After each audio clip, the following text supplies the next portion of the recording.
Assalamualaikum. Selamat tengah hari. Selamat datang ke blog Kak Nada. Salam satu dunia, salam satu Nusantara. Oke. YouTube sumber ilhamku, YouTube sumber inspirasiku, YouTube sumber karyaku, tempat karyaku. Oke, assalamualaikum semua teman-teman. Selamat tengah hari. Ada yang makan, ada yang tak. Oke. Hari ini Kak Nada nak bercerita tentang seorang ibu. Ya, seorang ibu, tapi bukan Kak Nada lah. Adalah kawan Kak Nada bercerita tentang seorang ibu tunggal. Kalau di sini ibu tunggal tu berarti macam janda. Kalau di Indonesia panggil janda.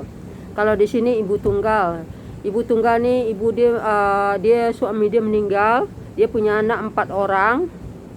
Dia berasal dari Indonesia. Kak Nada tak tahu Indonesia di mana ni. Kawan Kak Nada cerita. Kawan satu kawan Kak Nada cerita. Dia macam ni. Kawan yang ibu tunggal ni beratang dari Indonesia. Dia bekerja di Malaysia. Jadi TKW lah gitu. Tapi sampai di Malaysia ni dia bekerja sebagai cleaner. Cleaner tu kalau di Indonesia tak tahu apa makna dia. Kalau di sini cleaner tukang cuci-cuci office ni lah. Tukang cuci office, tukang cuci WC, kamar mandi. Macam tu lah kerja cleaner tu. Usia dia waktu tu 40 tahun lebih dia datang dari Indonesia. Anak dia ada 4 tinggal di Indonesia. Dari umur 15 sampai 6 tahun umur anak yang ditinggalkan di Indonesia. Yang umur 15 tu dia nikahkan anak dia sama orang Indonesia biar boleh jaga adik-adik dia lah. Adik dia, anak dia 4 yang umur 15, 13, 10 tahun, 6 tahun umur anak dia. Jadi anak dia yang paling besar tu dia nikahkan dengan orang Indonesia, boleh menjaga adik-adik dia yang 3 orang tu. Dia datang ke sini, ke Malaysia ni, bekerja lah sebagai cleaner. Dia bekerja sebagai cleaner. Gaji dia lumayan jugalah ibu tu.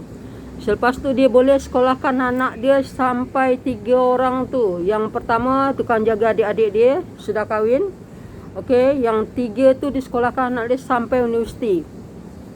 Anak dia sampai universiti, sudah jadi cikgu anak dia. Tapi jadi cikgu, taulah kalau di Indonesia gaji dia tak seberapa besar. Kalau cikgu yang baru-baru, kalau jadi guru lah gitu. Anak pertama, anak kedua jadi guru, anak ketiga jadi guru. Anak yang pertama je yang tak sekolah sebab dia dah kahwin. Anak yang ketiga pun nak masuk universiti. Yang ibu cleaner ni lah. Ibu cleaner ni, jadi anak dia yang ketiga nak masuk universiti. Ibu tu sudah tua lah umur dia. Sudah 60 lebih lah. Dia kerja dah tak kuat. Anak dia yang 2 tu sudah habis belajar di universiti. Dah bekerja sebagai seorang guru. Tapi sebagai seorang guru, gaji dia belum keluar lah. Dia punya SK. Jadi dia tu gaji dia kecil lah. Tak mampu nak tolong adik dia yang seorang tu untuk sekolah. Ibu dia bekerja sebagai cleaner dekat sini tau. Kadang termenung. Kawan Kak Nada tu ceritalah. Kenapa ditanya dengan kawan Kak Nada ni. Kawan Kak Nada ni seorang insinyur. Tapi hati baik. Rakyat Malaysia lah. Hati betul-betul baik. Dia tanya kenapa ibu termenung. Asal saya tengok tengah hari dekat tangga ni ibu termenung. Dia cakap betul. Dia tanya kepada ibu yang cleaner ni lah. Dia kata macam mana saya tak termenung. Saya umur sekarang sudah lebih. Sudah 63 tahun dia kata. Sedangkan anak saya ada satu lagi lelaki tunggal. Dalam 4 beradik tu lelaki 1 aja. Yang paling kecil sekali. Saya mau sekolahkan, saya sudah tak mampu. Saya sudah tua dia katanya. Saya sudah tak mampu nak bekerja sebagai cleaner lagi dia katanya. Lepas tu dari mana saya nak dapat duit? Anak saya yang 2 tu sudah habis universiti, dah jadi guru. Tapi dia tak mampu pula sekolahkan adik dia. Gaji terlalu kecil dia kata. Di Indonesia dia katanya. Jadi seorang guru gaji kecil, apalagi di kampung dia katanya. Di kampung dia jauh di pedalaman lah. Lepas tu kalau dia jadi seorang guru tu, kalau tak keluar SK dia belum boleh gaji besar lagi. Masih kira gaji guru-guru sementara lah macam tu. Kalau di Indonesia dapat cakap honor. Karena rasa honor lah.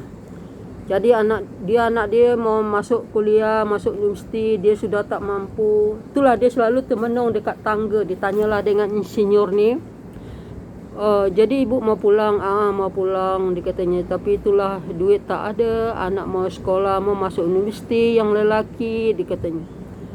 Kasihan dia tak sekolah, dia anak lelaki, anak perempuan dua-dua sudah sekolah dia katanya. Itu yang kerja office ni, insinyur ni, dia mempunyai YouTube tau. Ibu nak tak saya ajar YouTube? Dia kata macam tu. Saya sudah tua, pegang handphone pun saya tak tahu. Dia cakap ibu yang tadi tu, saya pegang handphone yang kecil je, anak saya call pun saya minta tolong dengan orang, dia katanya. Apalagi mau pegang macam-macam apa tu pun saya tak tahu, Facebook pun saya tak tahu, dia cakap ibu tu. Datang yang saya boleh ajar ibu sampai boleh berapa bulan ibu pandai saya akan ajar, ibu boleh dapat duit. Dia cakap yang kawan saya ni. Lepas tu beli handphone, dia cakap dia tak punya duit, orang tu bagi dia handphone. Orang tu ajar dia 3 bulan, dia sudah 5 bulan dia sudah dimonitos. Dia sudah dapat duit, sudah dapat dia apa yang dia nak tu. Dia kata dia minta terima kasih, tak tahu nak terhingga nak balas dengan orang tu. Orang tu tolong dia sampai apa, sebab yang nolong tu YouTuber juga. Sampai dia pulang ke Indonesia, dia follow 5,000.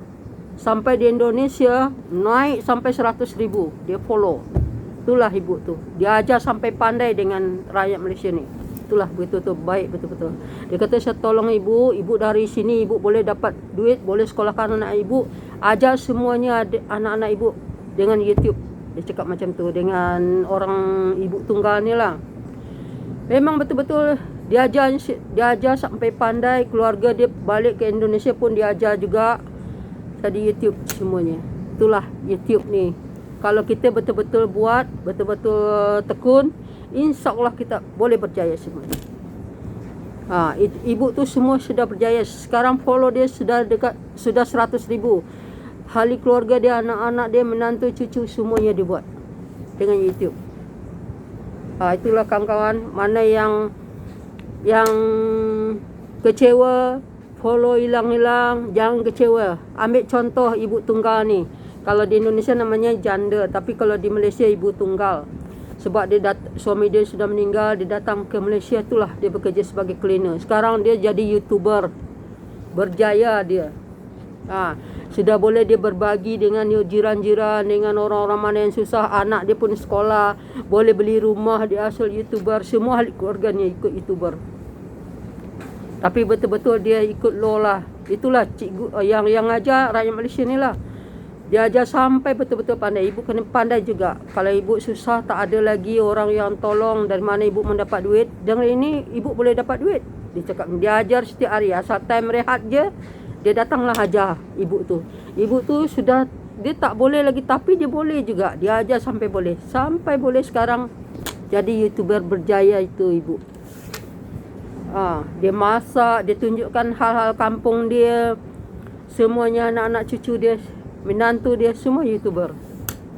Itulah kita kena ikut law, kita kena tekun, kita kena sabar.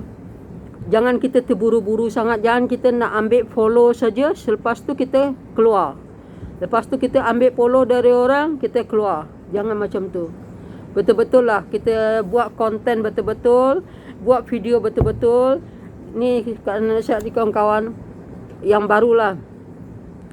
Buat video setiap hari, jangan cari follow saja. Kerana pernah cek ya, ada satu channel tu, video dia tak ada langsung, tapi follow dia sudah 1,000. Itu heran je Kak Nara. Dari mana dia boleh dapat macam tu? Dia cari follow saja.